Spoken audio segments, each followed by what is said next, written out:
2 of the weight. You guys should have already had about a week's worth under your belt, moving from toe to toe to 3 feet out to 6 feet out. Once you have proofed your dog out at 6 feet with no distractions, it's time to add distractions. Today we're working in a different kind of location, not the front door, but we just wanted to give you a second thing to see.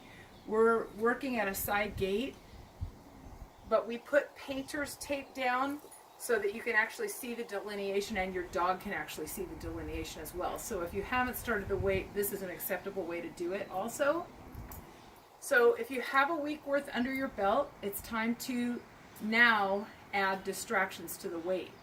So we're going to do the same thing like we did on days 5 and 6, where we came out, told the dog to wait, and stepped all the way to the end of our 6-foot leash. But today we're going to start adding distractions. Distractions can be minimal at the beginning. You can simply do movement, stepping from to the right and then stepping to the middle and stepping to the left. Once they can hold it with that, we might want to add sound. So maybe slapping your leg or snapping your fingers or making some other kinds of sounds with your mouth. We're thinking about lots of different kinds of distractions, not just movement, but sound and visual as well. So another thing that you can add, you'll see I have a couple distractions here, like dog cookies and a squeaky toy. So we can add those kinds of things in as well.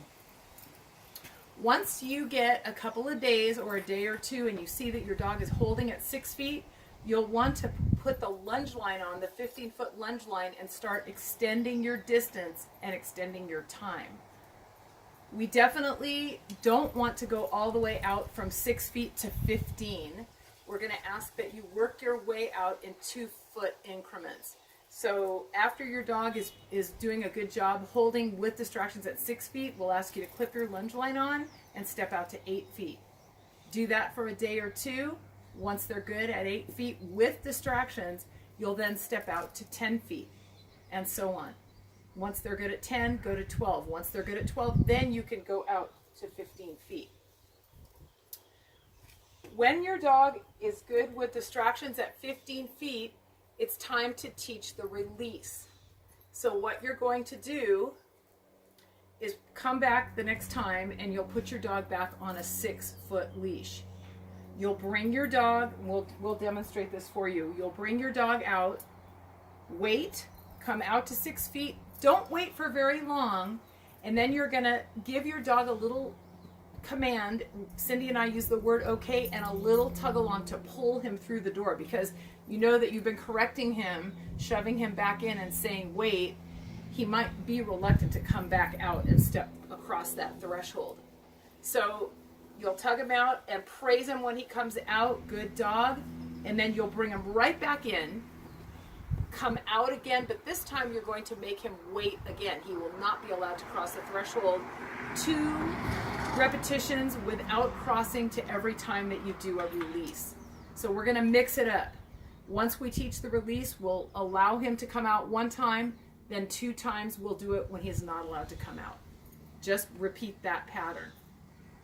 All right, so that is what we're going to show you today. We'll show you each exercise. We'll show you the distractions on 6 feet. We'll show you distractions on the lunge line, and then we'll show you the actual release. Go. All right, so to start, remember that we're gathering everything up in our left hand, thumb through the loop at the end. Remember that we're keeping our arm at a 90-degree angle by the dog so that they can't get by. My right hand is free to give the weight command. So here we go for 6 feet. Reggie, let's go. Wait. And I'm stepping all the way out to 6 feet.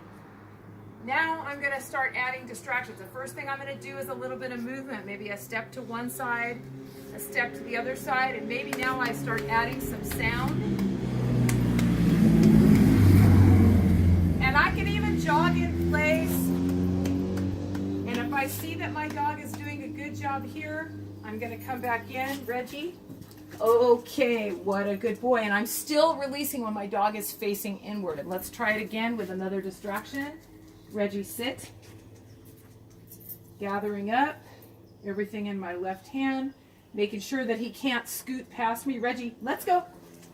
Wait. And we put the painter's tape down so that we can see that he's not touching that threshold. Maybe I'm going to add now a squeaky toy. Maybe I'm going to start throwing it up in the air if I think he can handle it. Maybe I'm going to shake a box of dog cookies. We probably recommend one distraction per repetition. Remember that if my dog is too close to the side of the enclosure, I'm not going to try to sneak past that side. I'm just going to come in and bring him. Okay, good boy. I'm going to turn a circle so that I bring him in like that. All right, so now, if I feel that he's holding at 6 feet, it's time to hook on my lunge line, and I'm going to simply step out to 8 feet. So here I go. This time I'm gathering my whole lunge line up again. I'm going to have my thumb through the loop. Reggie, let's go. Sit. Good boy. Reggie, let's go. Wait. And I'm stepping out to what I believe to be about 8 feet. And again, adding in distractions.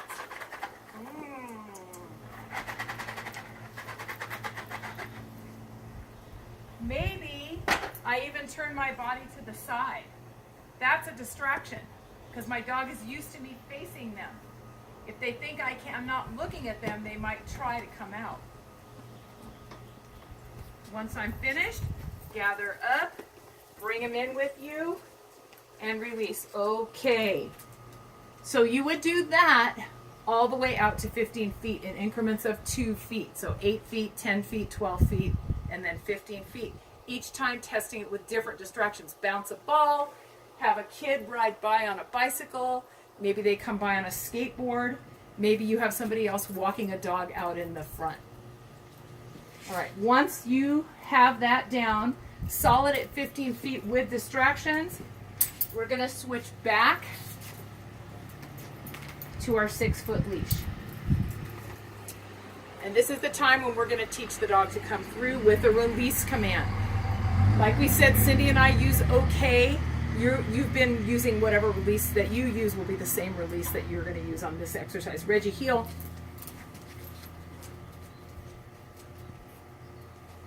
Reggie, remember left hand. Let's go. Wait. Just wait for a second and then, Reggie, okay. Good boy. All right, good job. Good boy. Then I'm going to bring him right back in. Let's go. Hurry up. Hurry, hurry. Good boy. Right here.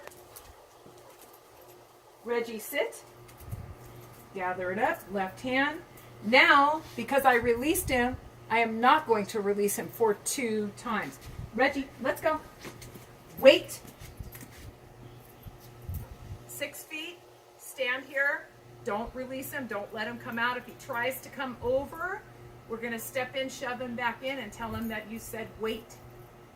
Now I'm going to come back in to drag him inside. Okay, what a good boy.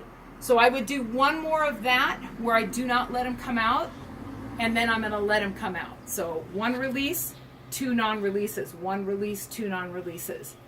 This might take you more than 1 week. You need to work at your own pace depending on where your dog is. Please don't jump ahead and try to rush it. We want to make sure that he's solid at every single increment moving out with distractions before you jump to the part where you're actually going to let the dog come through. All right, if you have any questions, please give us a call.